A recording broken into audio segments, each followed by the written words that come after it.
நானும் ஒரு தளபதி ஃபேன் தான். தளபதியை பார்க்கணும் தான் எல்லாம் ஆசைப்பட்டு வந்துறாங்க. அந்த கூட்டத்தில் வந்து நெருங்க வந்து கும்பல் கட்டுப்பாட்டுக்கு மீறி வந்துருச்சு. அவங்க நினைக்காத கும்பல் வந்திருக்க மாட்டாங்க, அதுக்கு மேலே வந்துட்டாங்க. கும்பல் கட்டுப்படுத்த முடியாத சூழ்நிலை.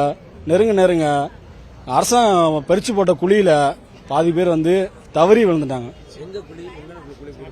அவர் பிரச்சாரம் பண்ண வாகனம் பக்கத்திலே ஆமாம் டிச்சு இருக்கு, குழி டிச்சு இருக்குது. அங்கே விழுந்து தவறி யாரும் அவங்க மேலேயும் தப்பு சொல்ல முடியாது.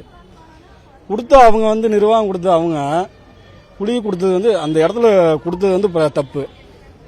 பிரச்சாரம் வாகனத்தை அவங்க கொடுத்தது தப்பு. அவங்க அது ஒரு தப்பு. அதுக்கு மீறி வந்து இது நடந்தது எல்லாமே மக்கள் எங்கிட்டுமே வெளியே வரதுக்கு வழி இல்லை, பின்னாடி வர்றதுக்கு வழி இல்லை, வெளியே போறதுக்கு வழி இல்லை, சைடில் வர்றதுக்கு வழி இல்லை.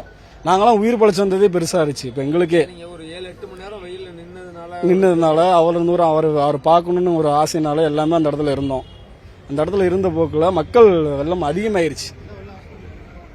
மக்கள் அதிகமானனால கட்டுப்படுத்த முடியலைங்க யாருனாலுமே. இது வந்து யாரை குறை சொல்றேனே தெரியல. நானே இப்ப வெளியே வர முடியாம இவ்வளவு நேரம் கழிச்சு இப்பதானே வெளியே வரேன்.